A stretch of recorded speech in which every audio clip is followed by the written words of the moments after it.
अस्सलाम वालेकुम 9th class बच्चे, कैसे हैं आप लोग? उम्मीद करता हूँ ठीक होंगे। आज का हमारा टॉपिक है टाइप्स ऑफ मोशन। में हमने पहली टाइप्स ऑफ मोशन क्या किया था, एक्सप्लेन किया था उसको। उसमें सेकंड और थर्ड जो हमारे पास थी वो अभी रहती थी। तो सेकंड टाइप ऑफ मोशन में हमारे पास पहले हमारे पास रोटेटरी मोशन। तो रोटेटरी मोशन को हम क्या करते हैं, एक्सप्लेन करते हैं कि रोटेटरी मोशन क्या है, प्रैक्टिकल लाइफ में हमारे लिए कैसे इंपॉर्टेंस है इसकी। Spinning motion of a body about its axis is known as rotatory motion. कि किसी बॉडी का अपने एक्सिस के गिर्द स्पिन करना, घूमना, उसे हम क्या कहते हैं, रोटेटरी मोशन कहते हैं। Spinning motion of a body about its axis is called its rotatory motion. वो उसकी रोटेटरी मोशन कहलाएगी कि वो पॉइंट उसका फिक्स होगा, जिस पॉइंट के गिर्द वो बॉडी क्या करेगी, रोटेट करेगी। तो प्रैक्टिकल लाइफ से इसकी हम एग्जांपल्स देखते हैं। Motion of A steering wheel, motion of A steering wheel. अब स्टीयरिंग व्हील हमारे पास क्या है, गाड़ी की, ठीक है। वो अपने एक्सिस के गिर्द क्या करता है, रोटेट करता है, जिसको हम क्या कहते हैं कि उसकी मोशन क्या है, वो हमारे पास स्टीयरिंग व्हील की जो मोशन है वो रोटेटरी मोशन है। इसी तरह से motion of a wheel about its axis, simple हमारे पास वो साइकिल का व्हील हो सकता है, ठीक है, वो मोटरसाइकिल का व्हील हो सकता है, वो भी अपने एक्सिस के गिर्द क्या करते हैं, रोटेट करते हैं, जिन्हें हम क्या कहते हैं, सेंटर एक्सल कहते हैं। एक्सल के गिर्द किसी व्हील का रोटेट करना। अब यहाँ पर बोर्ड मार्कर में हम देख सकते हैं कि हमारे पास इसकी जो कैप है ये भी इसके एक्सिस के गिर्द रोटेट कर सकती है। वो लाइन एक्सिस, वो लाइन होती है या वो पॉइंट होता है जिसके गिर्द वो बॉडी अपनी हरकत को बार बार क्या करती है, रिपीट करती है। इसी तरह से motion of a earth about its axis. अब motion of a earth about its axis which causes the day and night, जिससे दिन और रात आते हैं। तो अर्थ भी अपने एक्सिस के गिर्द क्या करती है, रोटेट करती है। अर्थ जब अपने एक्सिस के गिर्द रोटेट करती है तो 24 आवर्स जिसमें डे एंड नाइट आते हैं। और इसी तरह से अर्थ किसी और के एक्सिस के गिर्द भी रोटेट करती है। सन के एक्सिस के गिर्द क्या करती है, रोटेट करती है। अब अर्थ के एक्सिस के गिर्द क्या चीज रोटेट करती है, मून अर्थ के एक्सिस के गिर्द क्या करता है, रोटेट करता है। तो ये हमारे पास प्रैक्टिकल लाइफ में इसकी क्या थी, हमारे पास रोटेटरी मोशन की एग्जांपल्स है। अब थर्ड हमारे पास टाइप ऑफ मोशन में हमारे पास आ जाती है वाइब्रेटरी मोशन। अब वाइब्रेटरी मोशन क्या है जी, to and fro motion of a body about its mean position. Mean position के अराउंड एक बॉडी का अपनी हरकत को बार बार क्या करना, रिपीट करना। To and fro, to and fro का मतलब है आगे पीछे। यहां पर हम बैक एंड फोर्थ भी लगा सकते हैं। Back and forth motion of a body about its mean position is known as vibratory motion. इसकी प्रैक्टिकल लाइफ से एग्जांपल्स देखते हैं। To and fro motion of a pendulum of a clock. अब clock का जो हमारे पास पेंडुलम होता है वो भी टू एंड फ्रो मूव करता है। ये इसकी फिक्स पॉइंट है, यहां से एक्सट्रीम पोजीशन पे जाएगा, फिर मीन पे आएगा, फिर एक्सट्रीम पे जाएगा, और इस तरह से ये अपनी हरकत को बार बार क्या करता रहेगा, रिपीट करता रहेगा। तो इसकी मोशन भी क्या है, वाइब्रेटरी मोशन। इसी तरह से चिल्ड्रन इन ए सीसा। अब बच्चे एक गेम खेलते हैं, ठीक है, एक ही फिक्स पॉइंट के अराउंड वो दो बच्चे दोनों साइड पे बैठ जाते हैं और अप एंड डाउन क्या करते हैं, वो मूव करते हैं। तो वो भी हमारे पास जो गेम है वो भी वाइब्रेटरी मोशन की क्या है, एग्जांपल है। इसी तरह से अब बेबी इन ए क्रेडल, एक बच्चा झूले के अंदर बैठकर वो क्या करता है, बैक एंड फोर्थ या टू एंड फ्रो क्या करता है, मूव करता है। उसकी मोशन भी क्या कहलाएगी, वाइब्रेटरी मोशन कहलाएगी। इसी तरह से hammer of a ringing bell.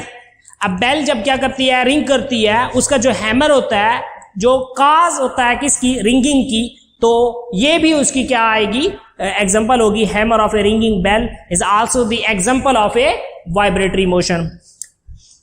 String of a sitar, ये म्यूजिकल इंस्ट्रूमेंट है, इसकी जो वायर्स होती है जिनको हम प्लकिंग करने से डिफरेंट किस्म के साउंड क्या करते हैं, सुनते हैं। तो स्ट्रिंग ऑफ ए सितार ये भी एग्जांपल होगी, क्योंकि वो जो वायर्स होती हैं वो अपने मेन पॉइंट, फिक्स पॉइंट के अराउंड अपनी हरकत को बार बार क्या करती हैं, रिपीट करती हैं। नेक्स्ट हमारे पास है scalar and vectors. Scalars and vectors. तो स्केलर्स कौन सी क्वांटिटी होती हैं? A physical quantity which can be completely described by its magnitude is called scalar. ऐसी फिजिकल क्वांटिटी जिसको मुकम्मल तौर पर हम बयान करते हैं किसके जरिए? मैग्नीट्यूड के जरिए, जो कि मुकम्मल तौर पर बयान हो जाती है मैग्नीट्यूड के जरिए, उसे हम कहते हैं, वो हमारे पास क्या कहलाएगी? स्केलर्स। मैग्नीट्यूड क्या होता है? Magnitude of a quantity means its numerical value 1 2 3 4 5, ये हमारे पास न्यूमेरिकल वैल्यू है, with an appropriate unit such as 2.5 kilogram. It means we are describing mass. 2.5 is the numerical value and kilogram is the SI unit. Kilogram mass का SI unit है और 2.5 उसका क्या होगा हमारे पास? Numerical value. 40 second, 40 is the numerical value and second time का unit है. इसका मतलब है मैस भी हमारे पास क्या है? स्केलर क्वांटिटी है, टाइम भी स्केलर क्वांटिटी है. 1.8 मीटर यहां पर डिस्टेंस बताना चाह रहा है वो. 1.8 इसकी न्यूमेरिकल वैल्यू है, मीटर उसका SI यूनिट है लेंथ का या डिस्टेंस का. एग्जांपल्स में हमारे पास आ जाएंगी मैस. अब मैं कहता हूं 10 किलोग्राम, तो नेक्स्ट स्टूडेंट को कंप्लीट पता चल जाएगा कि सर किस चीज के बारे में बता रहे हैं? मैस के बारे में बता रहे हैं, क्योंकि मैस में हमारे पास उसका न्यूमेरिकल वैल्यू और साथ में अप्रोप्रिएट यूनिट होता है. Length, time, speed, volume, work and energy, ये सारी की सारी एग्जांपल्स है हमारे पास किसकी? स्केलर क्वांटिटी की. ऐसी क्वांटिटीज जिनको कंप्लीटली तौर पे हम बयान कर सकें किसके जरिए? न्यूमेरिकल वैल्यू के जरिए और साथ में उसके यूनिट के जरिए, तो वो हमारे पास क्या कहलाएंगी? स्केलर्स. इसी तरह से हमारे पास वेक्टर्स हैं. A vector quantity is described completely by its magnitude and direction. Scalar में जस्ट मैग्नीट्यूड की रिक्वायरमेंट होती थी, बट वेक्टर्स में हमारे पास मैग्नीट्यूड के साथ साथ डायरेक्शन की रिक्वायरमेंट होगी. ऐसी फिजिकल क्वांटिटीज जिनको कंप्लीटली तौर पर डिस्क्राइब करने के लिए मैग्नीट्यूड के साथ साथ उसकी डायरेक्शन का होना जरूरी है. सीमत में हम बताएंगे वेलोसिटी. जैसे हम कहते हैं एक गाड़ी 15 किलोमीटर पर आवर की वेलोसिटी के साथ लोधरा से बहावलपुर की तरफ जा रही है, तो इसका मतलब है हमने क्या किया है कि मैग्नीट्यूड भी बताया है, साथ में इसका यूनिट भी बताया है और साथ में डायरेक्शन भी बताई है. तो डायरेक्शन का मेंशन करना जरूरी है. हाँ, अगर हम कहते हैं कि एक गाड़ी 15 किलोमीटर पर आवर की स्पीड के साथ जा रही है, तो speed it mean scalar quantity है, तो उसमें जस्ट मैग्नीट्यूड और साथ में SI यूनिट की रिक्वायरमेंट है. डायरेक्शन बताने की जरूरत नहीं है क्योंकि वो हमारे पास स्केलर क्वांटिटी है, स्पीड. और वेलोसिटी हमारे पास क्या है? वेक्टर क्वांटिटी है. डिस्प्लेसमेंट हमारे पास शॉर्टेस्ट डिस्टेंस होता है, ये भी हमारे पास कौन सी क्वांटिटी है? वेक्टर क्वांटिटी है. इसी तरह से फोर्स, अगर हम कहते हैं कि 15 न्यूटन मैंने फोर्स लगाई है फ्रॉम ईस्ट टू वेस्ट, एक टेबल के ऊपर ईस्ट से वेस्ट की तरफ, तो इट मींस मैंने फोर्स के साथ साथ उसकी डायरेक्शन भी बताई है, उसका यूनिट भी बताया है. मोमेंटम एंड टॉर्क, ये वो तमाम फिजिकल क्वांटिटीज है जिनको हम रिप्रेजेंट कर सकते हैं. रिप्रेजेंटेशन ऑफ वेक्टर, वेक्टर को कैसे रिप्रेजेंट किया जा सकता है?